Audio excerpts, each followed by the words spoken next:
This is Amy Chan from CakeDecoratingSchool.com, and if you like cake decorating, you're in the right place. In this video, we're going to be talking about how to make some perfect looking cake pops. It's going to be a detailed one with lots of information, so we've broken it down into steps so you can rewatch, rewind, and skip ahead as desired. And as always, if you have any questions or comments, leave us some feedback in the comments section. So we're going to talk briefly about some of the specialty products that we're going to use, and there'll be links in the descriptions. First thing you want is something to hold your pops when you're working on that. So whether it's a stand or a display piece that you're actually going to use, something to hold them upright while they're setting so that you have nice looking pops. And if you don't have something cute and plastic like this, just plain old decorator foam. You can see I've got some little blocks that I cut up, and I've just got holes punched in them so that they're easy to handle and they'll hold the pops up while I'm working on them. Can work nicely, and it's a nice cheap option, and you can get this kind of craft foam at craft stores or online. I like silicone cups for melting in. They're nice, flexible plastic, awesome. Portion scoops. So this one is a number 50 scoop, and I love this size for doing cake pops, also cookies. Our pop sticks, I like the 5/32 diameter. I also sometimes use the 1/8 when I can't find this, and I like the 6 or 8 inch length. There's lots of other lengths available. These are nice and sturdy enough to hold up the weight of your pops. So as far as candy melts or chocolate go, you're gonna need something. So whether that's the Wilton candy melts or one of the other brands or actual chocolate you're gonna temper, make sure you have enough on hand before you start your project. So thinning and conditioning agents, I like using the Paramount crystals. They can be a little bit more expensive than some of your other options. If you don't have these on hand and you're struggling with some melts, you can always try using white vegetable shortening. I recommend using less of that though, because it'll thin your chocolate out much quicker. So these are a nice buy, and you can keep a big old bag of them on hand for any time you need them. And the final thing you might need or want is a melting pot. Now, this is a Wilton one. It comes with a great little silicone insert that's easy to pop in and out. I prefer to use this only when I'm doing really large volumes and just to keep my material warm, which is why I didn't use it in the video, because we're only doing a small amount. And what I'll do is melt my actual chocolate and then put it in the sleeve, or put the sleeve in, and just toggle it on and off on the low just to warm it up periodically if it starts to get too thick or cool down. I don't like to just leave it on because I find that the heating element can actually get a little too hot, and if I'm not stirring enough regularly, it can actually scald my chocolate on the bottom. But overall, it's a handy little item, and if you're doing pops in large volume, it's definitely something you want to consider. So before we get too deep into this section of the video, just know that it's going to be a little technical. There's going to be a little bit of math involved. So if you get confused or you're like, what's she talking about? Leave us a question in the comments and we'll try to answer it and help you through. So in addition to measuring these out by volume, I also had them on the scale so I could take the weight at the same time. So my single cup of cake crumbs is 4 ounces, and my 1/4 cup of buttercream is 2 ounces. So you can see that ratio of cake to frosting is different when you're measuring by volume than when you're measuring by weight. And the reason I start with volume and then take the weights is because throughout my recipes, whether it's the yellow cake, which we have here, or chocolate cake, or some of even my moister cakes, it stays pretty similar. What might change is the amount of buttercream. So I have a couple of cake recipes, like a carrot cake and an apple cake, that have some fruit in it, where it ends up being a little less. Now, if I use a different type of buttercream, we're using our American style. If I use something that's a little lighter, has a little more air in it, it might end up being a little higher. So I start with this as a starting point, this 4:1 ratio. And anytime I'm crafting a recipe with a new cake and frosting combination, I go ahead, do these weights, and then I do a little tester batch with them, and I use that to determine I need so many ounces of cake crumbs to this many ounces of buttercream, so that I can make larger volumes. And it's really easy because then you have a nice little list that you can compile for yourself, and you have a reference anytime you need it. So we're going to put this to the side, mix it together, and if we need to make any adjustments, we'll either subtract or add those to our buttercream amount, and we'll come up with a final amount of how many ounces of buttercream we need per 4 ounces of cake crumbs. So let's start testing our little ratio. I've got my cup of crumbs. I'm going to dump them into my bowl. There we go.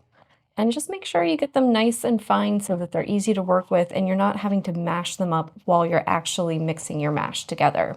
And I add a little simple syrup to mine. You can skip this, especially if you have a particularly moist cake recipe, but I find it adds a little extra bit of moisture and gives them a really nice luxurious feel and keeps me from having to add too much buttercream. So if you're having some issues with your cake pops and you want to give this a try, I definitely recommend for every 4 ounces of crumbs, I do 2 teaspoons. And if you don't have simple syrup, you could always use a liqueur or something else of that nature. It just helps to give it a little bit of extra moisture, and you can use it as a way to introduce some extra flavor, especially if you're using a liqueur. You can put in some really cool flavors. And just let that kind of absorb and soak into those, and just give it a little bit of extra moisture that I feel like gives my cake pops a really nice truffle-like feel and consistency and makes them really great to eat. So we've got our crumbs and our simple syrup here. I've got my buttercream off to the side. And to start with, if you've never done this with your recipes before, if you don't know if this ratio is going to be perfect for you or straight on, or it might need a little tweaking, just start with about half of that buttercream, right? So don't put it all in there. Just start with half. And that means you can add more if you need to, but if it ends up being perfect, then you don't need to. And just go in and mash it around. And you'll notice I'm wearing gloves. If you're doing small amounts, you can mash it up by hand. Just wear some gloves because it gets nice and messy. If you're doing larger amounts and you want to go in like your stand mixer, that's fantastic. You can just use the paddle attachment or the spade, whatever you call it, on low speed.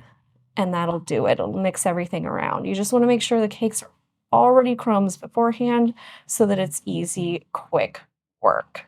And you can see this is coming together and it's starting to look nice there, but there's still some dry, loose cake crumbly bits. And since I've done this ratio with this combination before, many times I know I'm going to need the rest of this buttercream. But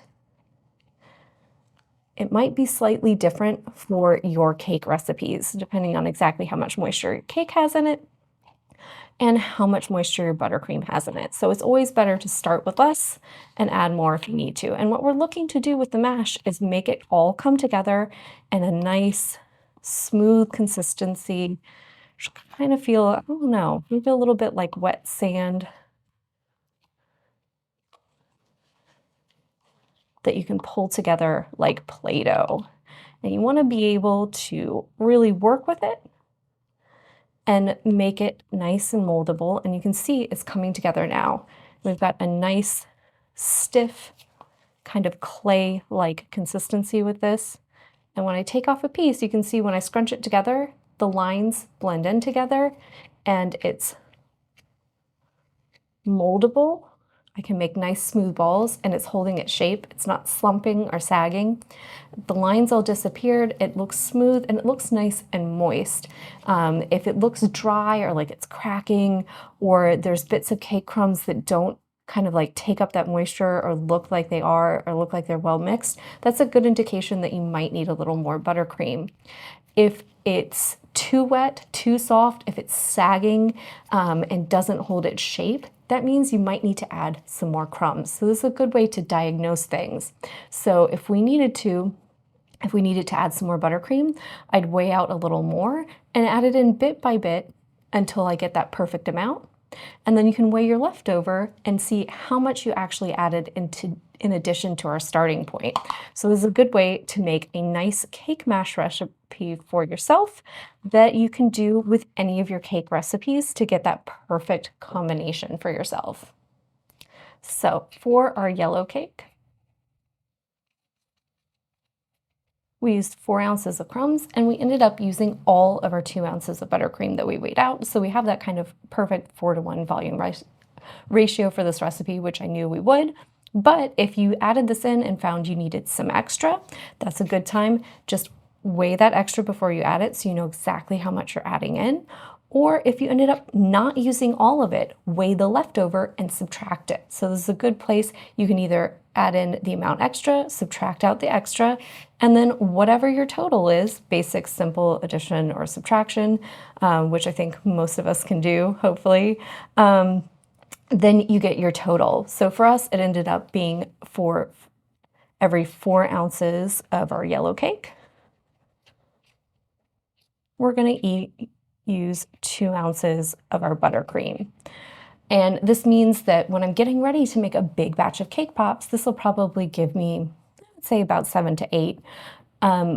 If I need to make like 100, I can then figure out how many ounces of yellow cake I need to make and how many ounces of buttercream, because you can go ahead and scoop this and figure out exactly how many pops you'll get out of that 4 ounces, and then just kind of multiply for however many pops you need to make for your event, your order, whatever. So it's a great way to work out exactly how much cake you need and how much buttercream to get an excellent mash, and also so that you have the right number of pops, because there's nothing like doing this and realizing you're short or you've made way too many. So this is a great way to work out a solid ratio that's going to perform well for you.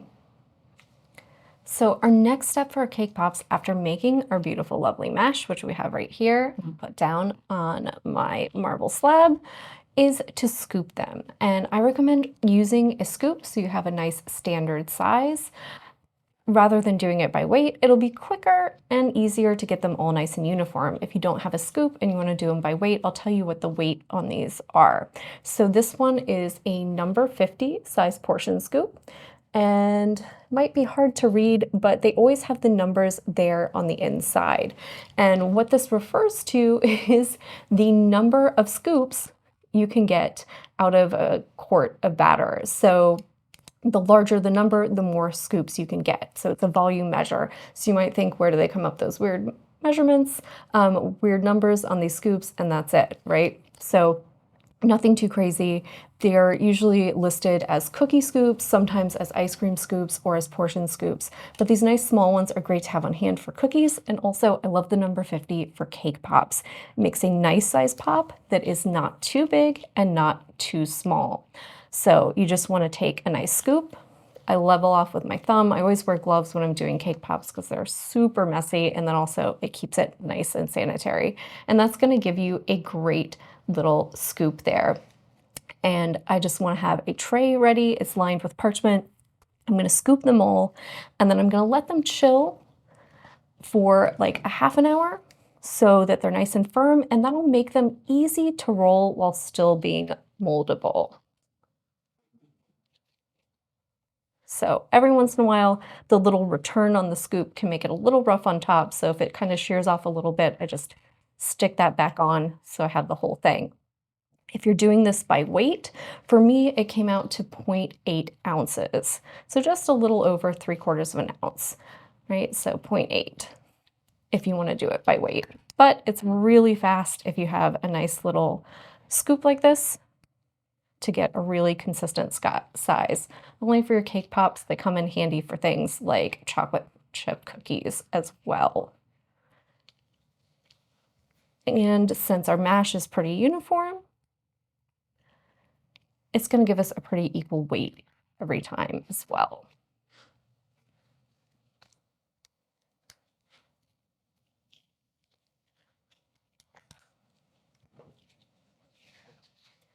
So once you've got them on your tray, get my last little bits there. And you can see it gave us 8 lovely uniform little cake pops. I'm going to wrap my tray in plastic wrap both directions so it's completely sealed. And I'm going to do that at every step. There's a lot of downtime and waiting in cake pops, and you want to make sure that you're keeping the moisture in that mash at each step until we actually dip them and kind of seal it in, because we don't want them drying out and getting kind of crusty and dry. That's going to give you gross cake pops, but also make them harder to work with because they'll be harder to roll and to manipulate. So once your pops have had some time to chill up, I always give them at least a half an hour. I want them to be firm, but not too solid that they're hard to work with and hard to roll. You can pull them out and you can start rolling them up. So I just grab some off my tray. If I'm working in a large volume, especially, I might not pull them all out at once. But what you want to do is kind of cup your hands and roll them up just like little meatballs. And they might take more pressure if they're a little harder. I left mine longer than a half an hour, but just kind of take your hand flat and then cup it forward, right? And that gives you a nice little pocket in there to roll them up, just like you would little meatballs. And so you can see once you got a nice kind of shape to it, you can just go up, touch it up. I use my fingers, just encourage it into a nice round sphere. And that's a great way to make beautiful, lovely round cake pops. And you can see mine are holding their shape. They're not sagging, they're not slumping. You've got a nice smooth surface on there. It almost has a tiny bit of shine to it, right? So there's enough moisture in it that it's holding together and it's making a nice smooth ball, but there's not so much that it's starting to lose its shape and sag. So especially if it's sagging while they're cold, that's a good indication that your ratio is off and you need to probably put in some more cake crumbs. Usually when I try to get too experimental with some of the add-ins on this, that's when I have those kinds of problems. Sometimes it just needs to be solidified a little bit. It needs a little more body in there. It needs some more crumbs. So when I put them down, I like to just watch them for a few seconds, few minutes, make sure they don't start to sag or slump.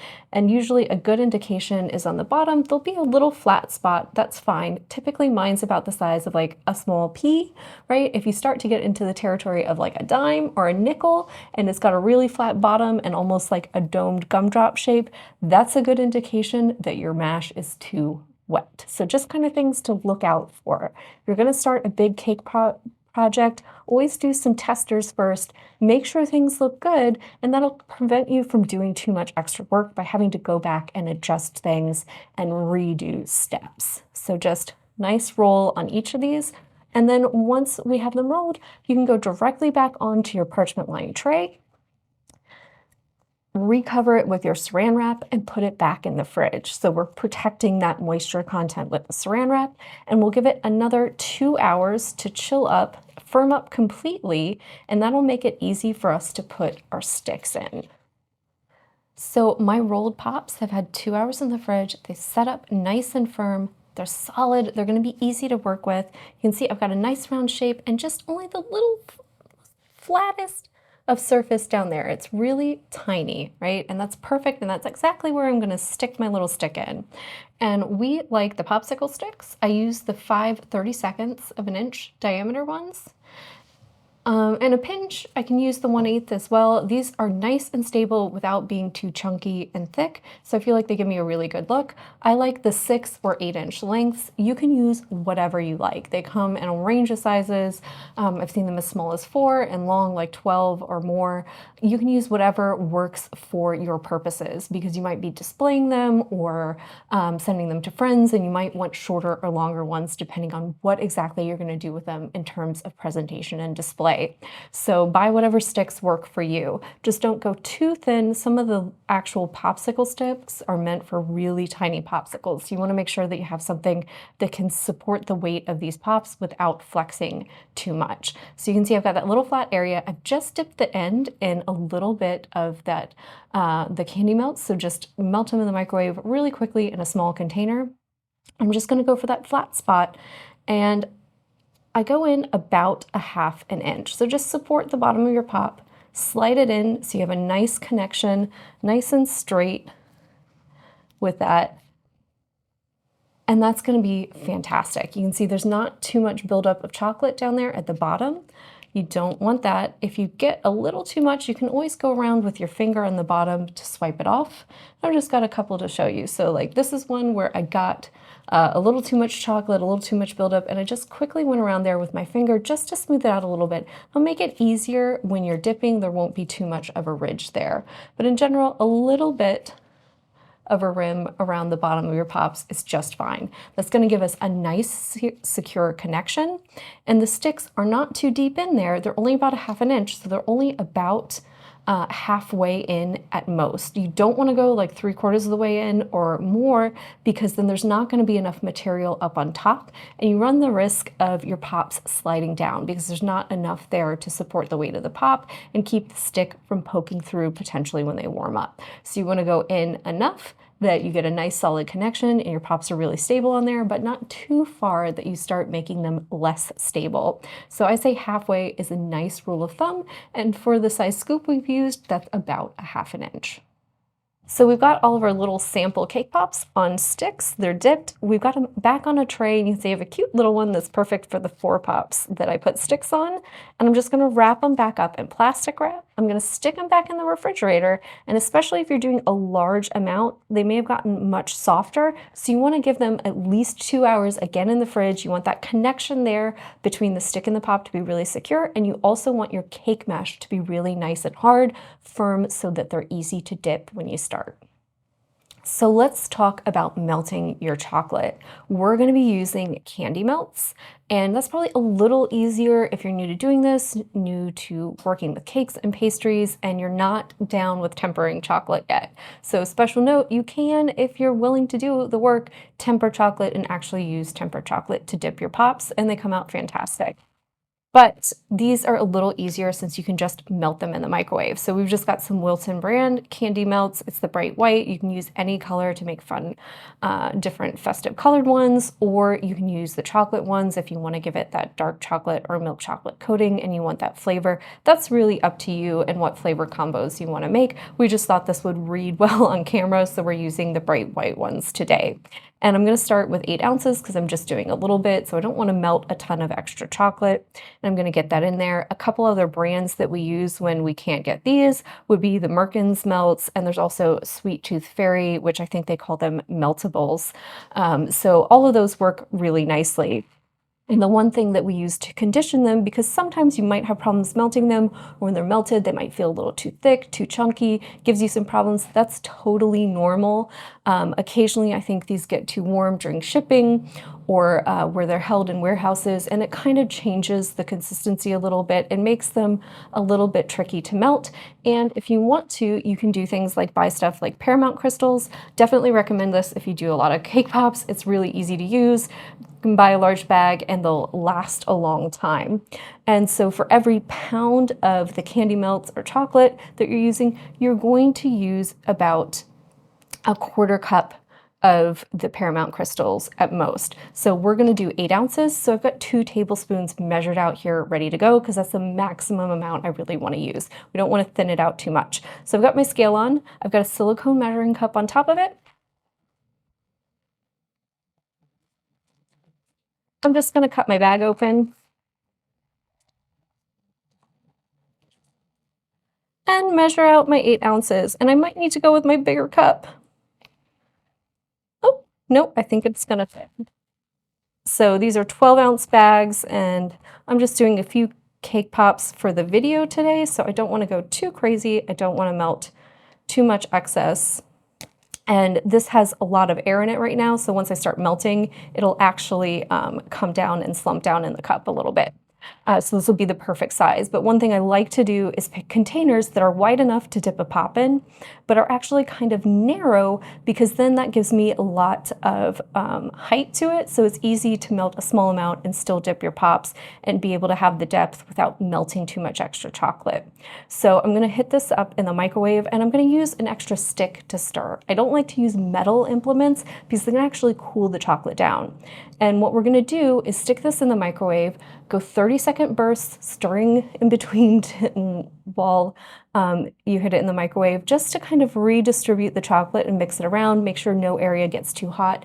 You can burn this, so you don't wanna do that. So just 30 seconds to start with in your microwave, stir a little in between each round just to mix everything up in the cup a little bit.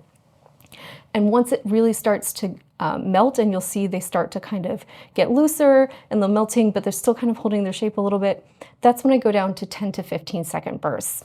And if needed, that's also when I start adding my Paramount crystals. And I just add a little at a time.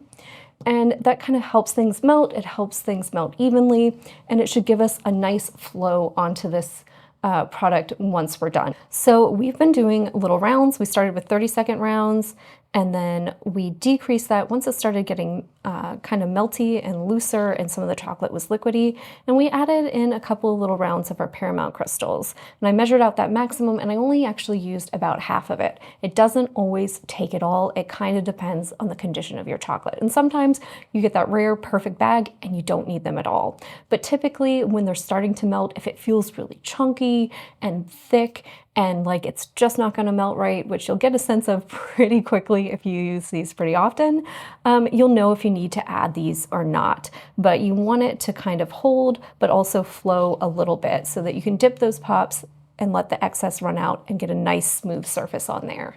So I've got my chocolate melted and ready to go. My pops I pulled out of the fridge and unwrapped them so they're ready to dip. And I've got a nice little stand here, and this is to hold them once they're a little bit set upright so they don't knock into each other and so that they can kind of set up nice and firm. And so what we're gonna do is take our pops, you can see nice and secure on that stick, and we're gonna dip them down in vertically, and we just want to make sure that it covers up the connection to the stick, and then we're gonna pull it out, and it is too chunky.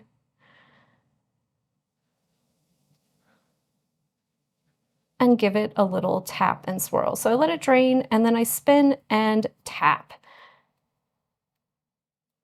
And so it's still giving me just a little bit of texture on the surface. So this is a good indication. You can see like it's just a little bit lumpy. It actually looks pretty good, but it's not quite perfect, that I need to add just a little bit more of those Paramount crystals to my chocolate. So I'm gonna go ahead and do that, and then we'll come back and we'll do another one. So this is a good way to test your chocolate as you're going. So we added just a little bit more of our Paramount crystals. We ended up total using about 3/4 of the amount that I measured out. And it's just a little bit looser now, so I think this should give us a really great dip. So again, just straight up and down, make sure you cover up the connection with the stick. So get it in there, and then when you pull up, you should see it drip off. Once I get a nice drip, I'm gonna turn it to the side and just tap. And I want to get it so that the excess stops flowing freely and just continue tapping. And that little bit of tap, that little bit of pressure, that should get rid of the little swipe that kind of went across there. I don't mind if a little bit's still there. If you get too much chocolate down at the bottom, you can just remove it, right? But we've got a nice, beautiful, smooth surface now on that cake pop. Just one or two tiny air bubbles, which, that's fine, right? But that's gonna give us a beautiful, lovely cake pop. We've got a nice round cake pop balls because we had a nice consistency on our mash. We have a really great coating here. It's not too thick, so it's not giving us any lumps or any bumps. That little tail just perfectly kind of disappeared into the surface, so fantastic. It's really nice and smooth. I'm just gonna turn it a little bit while it starts to set up to make sure it's gonna be firm enough to hold. And we just wanna put it in our stand so that it can set up at room temperature. And that is important. I don't like to put them in the fridge too quickly because I want them to set up and make sure that they're nice and firm before they go into the fridge. I don't want to cool it down too quickly. Sometimes that can make it contract too quickly, which can be bad. It can cause cracks.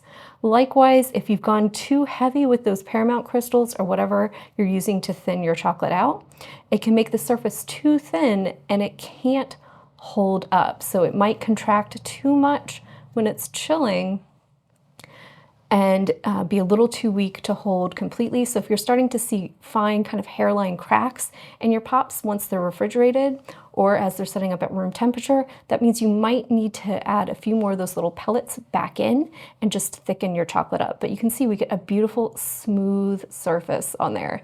Wonderful, looks great, nice and round. They're looking fantastic. I'm just gonna go ahead and dip my last one. So dipping should be super easy. I'm not doing a lot of pops, so I'm just doing 8 ounces of the chocolate in a small container, but you can see, dip it all the way down, let that excess flow off, and then I just spin and tap to get rid of the line and to smooth out that surface.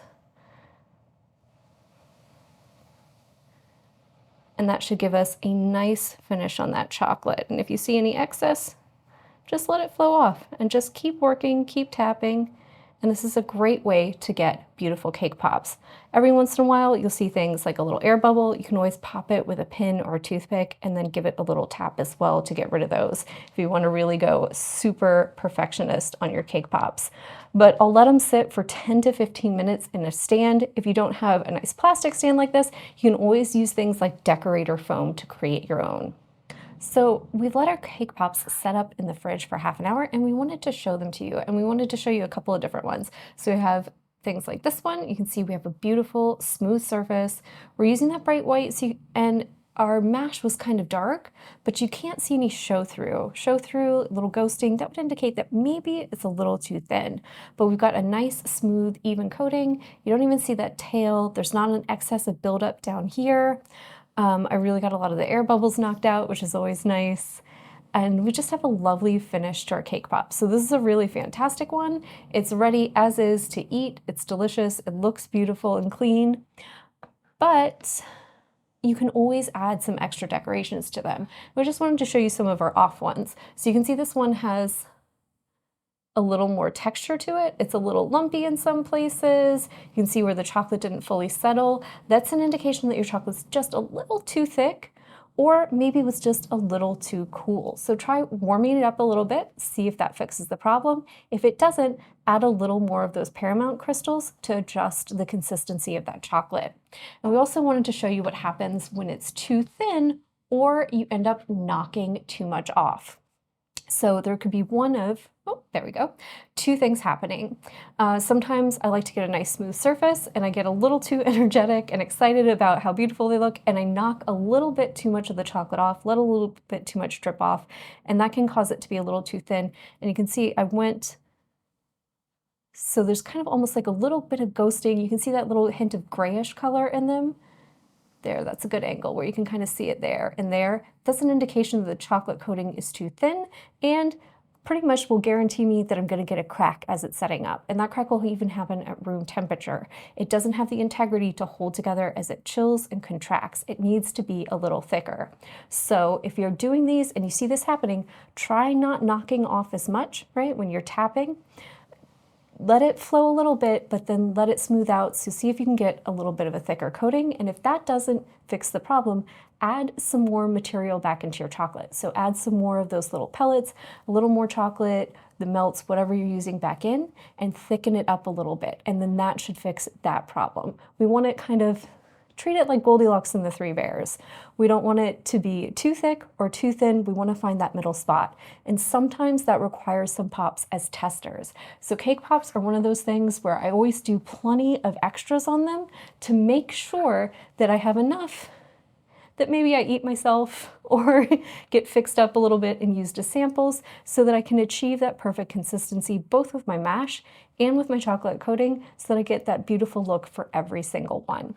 So I just wanted to show you a quick little fix. If you get some of these cracks, I've got a little bit of my warm chocolate in a bag and I've just cut the end off, and I'm just going to fill in right over that surface. And then I use just my finger with a glove really quickly to wipe over it, and that'll flatten it out some. And there you can see, you'll still see the line a little bit. If there's still some areas of that crack exposed, you can go back in with a little more loose chocolate. It sets up pretty quickly, but it'll give you a seal on that. It's not gonna look the best, but in an emergency, if you need to use some of those cracked ones, this is a good way to fix it up, and they're just as delicious, just not quite as pretty. So let's talk about what to do with your excess chocolate. And this is just a little tip so you're not wasting as much as possible. When it's still warm and you're done dipping your pops, I empty most of it out of my silicone cup. Once it sets up, I can just squish my cup a little bit. That'll get out most of my excess and make that cup much easier to wash because there's less in there. And then I've got the rest of it just out on a clean piece of parchment. I spread it out pretty thin, and this means that I can crinkle this up, crack it, and crunch it into little pieces so that when I need to remelt it, it's gonna be nice and easy to accomplish.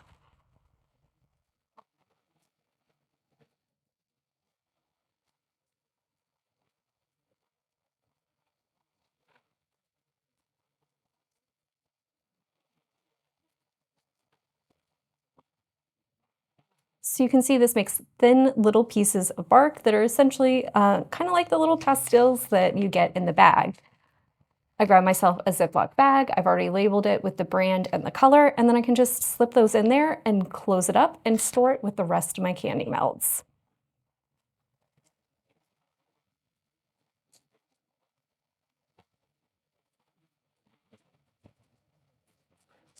So we have a nice, easy way to keep our extra material. You do want to make sure that before you put it in the bag, check it and make sure there's no debris, contamination from your actual cake pops in there. If there's any bits of cake or anything else like that, that'll make it go off and spoil really quick. So if that's the case, it's best to just toss that. But if you're free and clear of any kind of debris, you can save your extras and use them for future projects. If you enjoyed this video and you'd like more about the cake decorating materials and equipment we use, or just some inspirational videos about cake decorating itself, you can follow us on Insta or YouTube at Cake Decorating School. If you'd like to know more about yearly membership and what it entails, you can go to www.cakedecoratingschool.com for more information. And if you're interested in these products, you can check the links in the description.